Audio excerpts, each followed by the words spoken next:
Hi everyone, welcome on my channel Learning Environment. My name is Manisha and I will tell about how I cleared my CTET in just first attempt.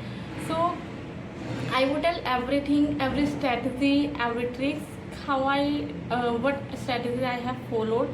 So it is very simple and basic. And CTET clear करना बहुत ज़्यादा big deal नहीं है, but it easy अगर आप proper strategy follow करते हो तो।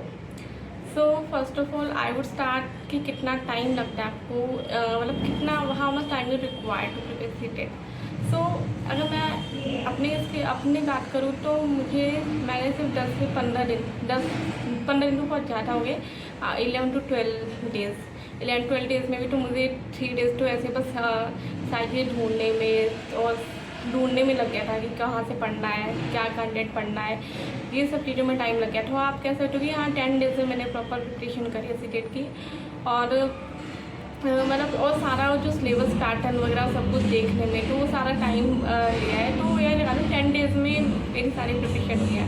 विदिन 10 डेज़ मैंने प्रिपरेशन करी and I clear my CTET. और बहुत अच्छा स्कोर नहीं है बट बहुत बेकार भी नहीं था। I have scored 107।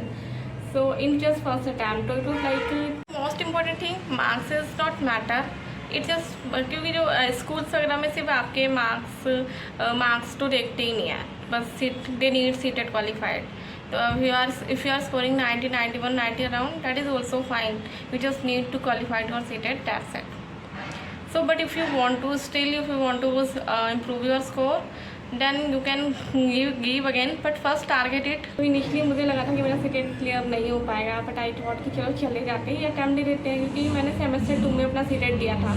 तो सेमेस्टर 2 में यही सोच के दिया था कि चलो दे देते हैं, इस बार नहीं हो पाया तो सेमेस्टर 3 नहीं तो सेमेस्टर 4 में दे देंगे। बट क्योंकि मुझे लगा था बहुत ही कम टाइम है, क्योंकि 10 दिन बहुत कम होते हैं, क्योंकि मेरा एग्ज़ाम जस्ट ख़त्म ही हुए थे, और आफ्टर एग्ज़ाम एक दिन तो थोड़ा सा ऐसे निकालने के बाद मैंने फिर अपना टाइम सीटेट को दिया। तो आप जो कह सकते हो कि हाँ अगर आप प्रॉपर स्ट्रैटेजी को फॉलो करो तो दैट्स टाइम इनफ, आप कर सकते हो। बस आपको पहले प्रायर पता होना चाहिए। इनिशियली मैंने मार्च में थोड़ा ट्राई किया कि मैं NCERT पढ़ूँ, सब करूँ, बट मेरे से नहीं हो पाया। मैं NCERT नहीं पढ़ पाई कम्प्लीटली, और मुझे बहुत टीडियस भी लगी पढ़ना, मतलब मेरे से नहीं हो पाया। मेरी फ्रेंड थी एंड शी वॉज लिटरली, वो बहुत ही मतलब डेडिकेशन के साथ उसने सीटेट का proper pattern 1 to 2 even she has started studying in March में मैं चीज़ें पढ़ना स्टार्ट कर दिया था। यहाँ से पढ़ना, NCERT पढ़ना, following the key ma'am channel, everything she was doing. I was like कि मेरा तो नहीं होगा। मैं तो यही सोच लिया था कि मेरा तो नहीं हो पाएगा, क्योंकि जिस तरीके से मैं सिर्फ 10 दिन में ही जस्ट पढ़ा था, आई हैव मतलब 10 दिन में I have given my best day and night. क्या वो मैं कर सकती थी, मैंने करा। बट हाँ लग रहा था कि भाई किस बच्चे ने इतनी अच्छी प्रिपरेशन करी तो मेरा कहाँ से होगा, बट ऐसा नहीं है, हो गया।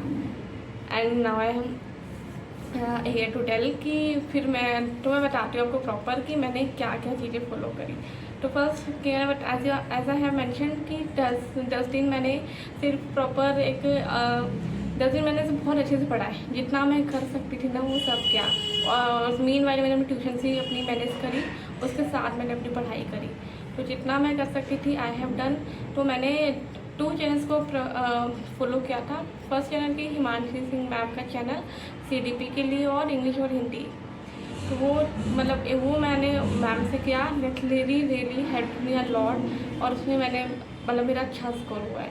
तो डैट इज़ कि वो बहुत हेल्पफुल रही है। सेकेंड, सोशल साइंस के लिए मैंने टीचिंग परीक्षा को फॉलो किया था। मतलब although there Sachin academy, Sachin sir की भी क्लासेस थी और भी बहुत थी, बट बहुत सारी देखने के बाद मुझे वो इतनी हेल्पफुल नहीं लगी। वो याद है कि 10 डेज से मेरे उसमें काफ़ी वेस्ट हुए हैं कि ये चैनल देखा, ये देखा, मुझे नहीं समझ आया। उसके बाद टीचिंग परीक्षा एक ऐसा चैनल था जिसे आई कैन रिलाई या I can prepare from clear, तो वो उससे मैंने अच्छे से प्रिपरेशन करी, क्योंकि टीचिंग परीक्षा पे वो सारी चीज़ें बहुत ही पर्टिकुलर टाइप के क्वेश्चन आते हैं, और वो क्वेश्चन के साथ आपके टॉपिक प्रिपेयर कराते हैं, तो वो मुझे बहुत अच्छा लगा उनका पढ़ाने का तरीका।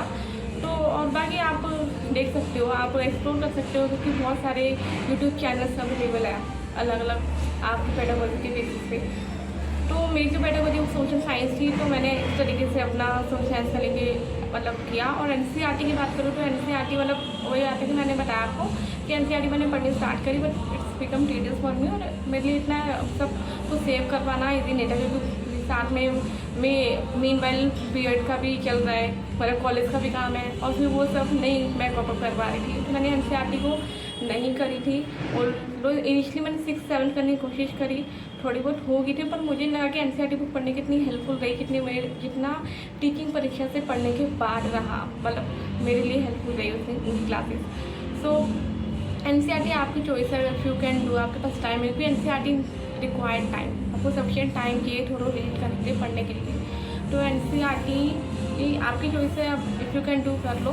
बट मैं तो या तो फिर मीन वाइल आप इससे आप जो भी चैनल को फॉलो करो उसके साथ साथ भी कर सकती हो। तो ये मैंने थोड़ा सा करा था।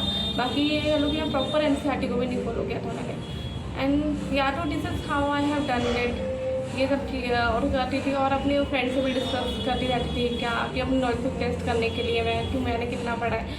तो जो मतलब जो उनको पता था मुझे पता ही नहीं हो रहा कि उन्होंने क्या पढ़ा है। तो मुझे तो लिटरली ऐसे ही लगा था कि नहीं होगा। बट जब मैंने एग्ज़ाम दिया तो एग्ज़ाम उस लाइक कि आफ्टर गिविंग माई एग्ज़ाम की ठीक है कि लगा कि हाँ हो जाएगा सीटेट, इतना टफ भी नहीं था जितना मैंने सोचा था, क्योंकि वो बना के रखा था कि सीटेट एक फर्स्ट अटैम्प्ट में नहीं होता, ये नहीं होता। तो मतलब वो माइंड सेट होता है ना फर्स्ट टाइम पे कि अगर चलो नहीं हुआ एक बार में, हुआ सेकेंड टाइम थर्ड टाइम, पर एक फर्स्ट अटैम्प्ट में अगर इट्स वीक डे।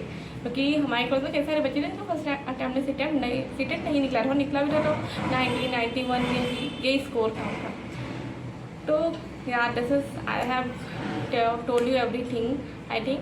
बट अगर फिर भी still you want to know about it in detail, or so you can comment me. And yeah, so thank you for watching me.